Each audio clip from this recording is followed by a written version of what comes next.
This video I'm going to show how I tried to make a natural pet-friendly salt-based weed killer and also show the results I got while using it. First, I'd like to point out that not all salt is the same. This bag of Epsom salt, for instance, says right on the front that it's food for plants and can make them bigger and more vigorous. So I buy 50-pound bags of water softener salt, and the first thing I'll do is pour an entire bag out into a 20-quart container. Then I will fill a 3.5-quart bucket with 8 pounds of salt that I will mix until it completely dissolves in water. And I will do that using a concrete mixer, so I'll pour a gallon of water in, and then mix in a cup of dish soap, and use a second gallon of water to wash the cup out. Then I will pour in the 8 pounds of salt, and then dump in the third and final gallon of water while washing off the cup again. It will take about 45 minutes to fully dissolve the salt using the concrete mixer, so after it's ready, I will dump the 3 gallons of soapy brine into my sprayer. Now, after doing this several times, I noticed that the salt was eating the paint off the concrete mixer and rusting up the metal, so I switched over to just letting the salt soak in buckets. I would periodically reach in to mix the salt up, and it would take about a week for the salt to fully dissolve doing it this way. And then after it was ready, I would use a small bucket to mix in the dish soap and fill up my sprayer, which ended up rusting out all the metal on it very quickly. So I will be trying to clear out all the vegetation on the side of my house to lay stone, and I'm also trying to figure out the most cost-effective way to keep the stone clear after I lay it. I cleared this side out once already while experimenting with vinegar as well, but I didn't seem to see much of a difference versus using only the soapy brine, so that's why I'm only using it here. In my experience, these environmentally safe methods that I tried don't seem to last long, so the weeds would grow back really fast, which ended up being very time consuming to keep under control.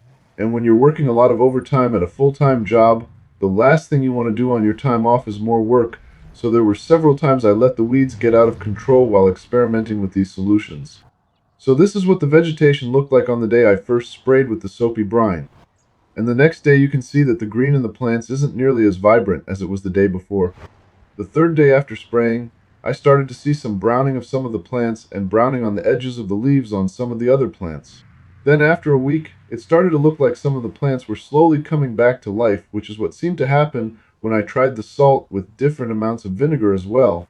So on the 8th day after spraying, I decided to spray again because I figured it was just going to grow back, but I was still curious to see if I could actually clear everything using only the brine. And the next day, which was the 9th day after the first spray, the plants started to brown even more, so it looked like they might actually die off. Then on the 14th day after the first spray, I thought I had sprayed enough, so I decided to let it go for a couple of weeks to see what would happen. But it just started growing back again, so at this point I figured I needed to keep spraying it until it died off, but that was just too much work. So after about a year, this is how tall it grew once I let it go, so I decided to try the brine again, but this time I would spray every couple of days or so. Over the year, I had let a bunch of salt dissolve into water, so I had plenty of brine on hand at this point to kill everything off completely. So for the next couple of weeks, I would go out and spray on the days that I had time, which ended up only being 3 applications of the soapy brine. So on the 11th day, I decided to use a sheet of plywood to flatten all the vegetation and then spray it again, since I still couldn't rip it all out easily yet. And then almost a week later, it was a lot easier to rip out and burn everything, but at this point I knew this wasn't a very effective way to clear vegetation. So I ended up adding 41% glyphosate to a light brine mix, and that is what I have been using ever since. I will link to a video at the end for that so you can see exactly how I mix it up and the results I get from it. Hopefully this video has helped, and feel free to ask any questions that you still may have in the comments. Thank you for watching, and please like and subscribe for more quick and on-point videos.